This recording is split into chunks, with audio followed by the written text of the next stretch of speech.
Eh ben, le Barça s'impose par le plus petit des scores face au Rayo Vallecano. C'était un match vraiment. Faut trouver le mot. Faut trouver le mot juste. Ça ronronnait beaucoup. Après, en même temps, on va parler des instances de foot déjà. Avant même de décrypter le match, on va parler qui a programmé le match. La première question. On a un match à 14 heures. Soleil plein. Oh, 14 heures, t'es même pas encore bien réveillé. Dites-vous, la culture en Espagne, de ce que je sais en tout cas, de ce qu'on m'a rapporté, ça peut être une erreur. Mais là-bas, la journée, elle commence aux alentours de 10 heures. 10 heures, 10h30, 11 heures. C'est pas comme nous ici, 8 heures, c'est des horaires de bureau, tu travailles, à 7 heures, t'es déjà debout sur les chantiers. Là-bas, en général, pour la majorité, une journée, c'est un petit réveil en douceur aux alentours de 9h30, de 10 heures, 10h30. Je sais pas si c'est vrai ou pas, mais si c'est vrai, c'est criminel de mettre un match à 14 heures. 14 heures. C'est-à-dire le gars, il vient de se lever à 10 heures, 10h30, il est encore dans le sable mouvant. Tu viens, tu lui dis, ouais, dans 2h30, tu joues là. Donc il y a tout ce qui s'ensuit en termes de préparation, de voyage. Enfin, voyage, vous m'avez compris. Les transports à prendre, arriver au stade. Oh là là. C'est trop tôt en fait, c'est trop tôt. Les joueurs, ils dorment encore. Tout d'abord, je vous salue. J'espère que tout va bien de votre côté. C'est quand même une victoire. Voilà, je voulais pousser un peu mon coup de gueule sur les matchs à 14 heures. En fait, on n'est pas levanté, c'est ça qu'il faut que vous compreniez. Vous pouvez mettre levanté, Retafe, ce genre de club là, vous les mettez à midi, même à 8h30. Franchement, mettez-les à 8h30. De toute façon, personne ne regardera, que ce soit à 7h du matin ou à 7h de la nuit, il y a personne qui va regarder ce genre de match. Ça, c'est pas grave, on vous jugera pas. Mais un match de Barcelone contre le Rayo, en plus, c'est une équipe qui titille souvent les grandes ligas et même d'autres clubs. Vous les mettez à 14 heures, s'il vous plaît. Bref, rentrons dans le vif du sujet avec ce match qui ronronnait beaucoup. On a eu du mal à rentrer dedans et même à sortir du match, j'ai envie de dire. Du début à la fin, ça a été très mou. Et l'heure du match est catastrophique, mais hormis ça, on va plutôt maintenant parler des aspects du match en lui-même. Les joueurs étaient fatigués et ça se voyait. Déjà, en premier lieu, sur la feuille de match, Juan Garcia, titulaire, c'était une énorme prise de risque, mais vraiment, genre, c'était à se demander pour quelle raison? Y a-t-il une raison utile et visible du pourquoi, du comment il est titulaire alors qu'il est sorti sur blessure? Et quand on disait, bon, il est revenu, mais en réalité, autant le laisser se reposer toute la trêve internationale avec ce match y compris pour qu'il revienne en forme assurément lors de la reprise. Mais c'est ce que j'aurais dit si je n'avais pas regardé le match. Non, permettez-moi s'il vous plaît. Prise de risque ou pas prise de risque, il n'y a pas Juan Garcia, on gagne pas. Donc au bout d'un moment, le goût du risque a une certaine saveur et parfois il en faut. Là aujourd'hui, une énorme prise de risque a été prise par Flick ainsi que le staff, mais j'ai envie de dire c'est une prise de risque qui a payé. Le gardien est fini le match et de quelle manière? Le mec parade sur parade, des arrêts réflexes où tu te dis oh elle est dedans. Non, en fait il te sort la main à la dernière seconde. Incroyable, il a été excellent. C'est pour ça qu'en regardant la feuille du match, je vous l'accorde, on se dit ah pourquoi? Pourquoi Juan Garcia? On peut faire avec autre chose, le laisser se reposer et il revient en forme. Mais non, quand j'ai regardé le match là, Tiesny il en prend 3. Minimum, le tech là, le Cigarman, il en prend 3 minimum aujourd'hui. C'est parce qu'il y avait Juan Garcia, quand c'est pas fait égaliser, parce que l'attaque c'était mou, ils étaient fatigués. J'ai pas envie de tomber sur les individualités, vous dire que Rafinha a manqué de ceci ou de cela. Ferran Torres, bon lui fatigue ou pas fatigue, on se sait déjà de quoi il est capable, on souffle. Lewandowski, on se sait aussi de quoi il est capable quand il finit le match. Il rentre dans sa chambre d'hôtel à l'EHPAD directement à côté. Oui, il y a une EHPAD à côté du stade de Barcelone. Lewandowski rentre directement dedans. On va pas non plus s'amuser à tomber sur les individualités alors que pour moi, le groupe est fatigué.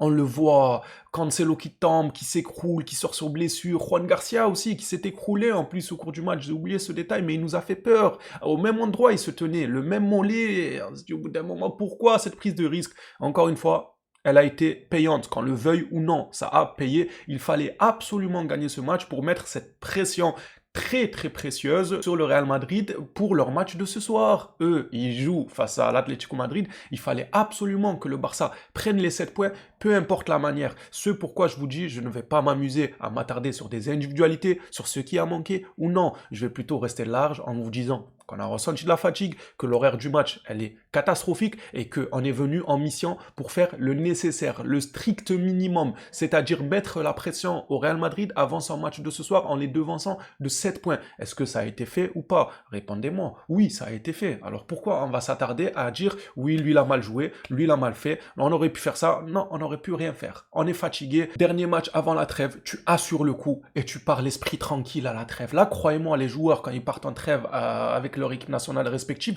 ils vont pas se dire, ah mais attends, mais contre le Rayo, on aurait pu jouer comme ça, ou jouer comme ça, ou jouer comme ça. Imagine, on aurait bien joué, produit du beau football, comme nous, on cherche souvent les Blaugrana, et qu'on aurait perdu ou fait match nul. Là, croyez-moi qu'en sélection, les joueurs vont y penser.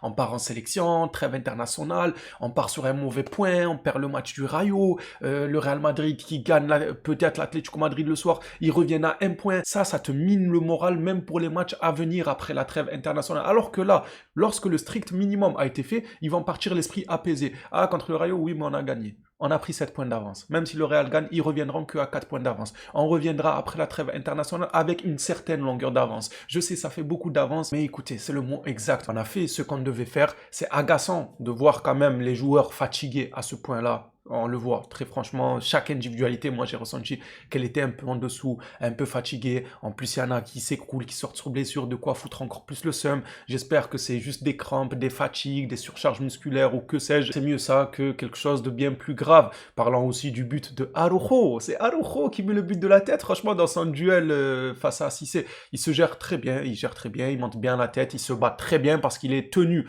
Il est tenu par le maillot et ça, c'est un détail sur lequel il faut s'attarder. On connaît beaucoup qui se seraient écroulés lorsque on leur tire le maillot et tout. Ils vont jouer le vice, le penalty. Ah, il me tient, ah, je m'écroule. Lui, non. Il s'est dit certainement, je joue le coup à fond, je tente de la prendre et au pire des cas, si le ballon m'échappe ou que je me rate, eh bien là, je commencerai à pleurnicher, à tomber par terre, à vouloir un penalty. Et ça, c'est ce qu'il faut faire. Faut pas espérer gratter quelque chose alors que tu peux conclure l'action. Il a senti qu'il pouvait conclure l'action, que le joueur du Rayo lui tienne le maillot ou pas, ça ne changera rien. Il avait ce pressentiment qu'il pouvait mettre la tête, donc il faut aller la chercher, il faut aller la mettre. Preuve en est, ça fait but, 1-0. Et tu n'es même pas sûr, en plus, si tu tombes, tu t'écroules, tu joues le vice, peut-être que l'arbitre ne te calculera même pas, comme on a vu durant le match.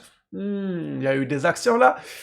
Ah, Fermine qui lève la main à l'arbitre en disant il n'y a rien, moi pour moi il y a. Voilà, du côté du Rayo, là, sur le coin de notre surface de réparation. En fait, des fois, l'attitude de joueur, la réaction de celui-ci te permet de comprendre s'il y a faute ou pas. Avant même de voir le ralenti, je vous promets, Trippier contre Newcastle, lorsqu'il fait la faute sur Rafinha, en le voyant crier comme ça de partout, je me suis dit, bon, pas besoin de voir le ralenti, il y a penalty. Le gars, il est coupable, ça se voit, en fait, ça se voit. Pareil pour aujourd'hui, comment il s'appelle, Fermine, qui met le pied un peu en touchant le joueur du Rayo, il y a contact, il est coupable, le mec, il fait quoi? En fait, tellement il sait qu'il est coupable, il se retourne vers l'arbitre, il lave la main, il dit oh, il y a rien, il y a rien. S'il n'y avait réellement rien, tu continuerais de jouer tout simplement. Eh oui, on sait lire quand même un minimum le langage corporel. Quand j'ai vu Fermil faire ça, je me suis dit ouf, ça sent pas bon. Mais l'arbitre n'a pas sifflé pour le Rayo. J'ai envie de dire c'est tant mieux parce que de l'autre côté, Lamine Yamal, si c'est il lave la jambe aussi. Non, il y a le geste qu'il fait, c'est pour couper le chemin à Lamine Yamal. Le ballon était déjà parti. C'est même pas genre le mec, il lève le pied pour le ballon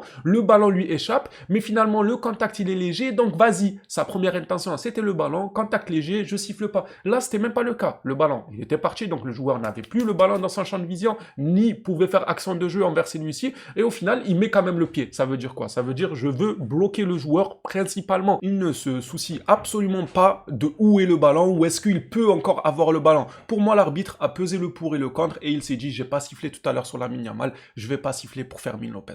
Il a remis les pendules à l'heure, j'ai envie de dire. Enfin bref, les phénomènes. J'espère que vous êtes contents de cette victoire. Moi, très content. Très content, très honoré que le Barça est venu faire le strict minimum. Bien évidemment qu'on salue le but de Araujo. Bravo à lui. J'espère grandement que ça l'aidera à prendre confiance et à reprendre de la valeur sur le marché des transferts pour être vendu. Voilà. Oui, il faut que je rajoute mon petit grain de sel. Qu'est-ce que vous croyez? Quand même, faut que le but lui permette de reprendre confiance, oui. Faut le saluer, oui. Mais j'espère qu'il reprendra un peu du galon sur le marché de transfert pour pouvoir le vendre. Voilà tout. Allez, c'est bon, je vous laisse tranquille, les fans de Araujo. Ah, je rigole, les gars. En réalité, moi, je suis content. Je suis heureux. Je pense que ça se voit. On a fait le minimum, 7 points d'avance.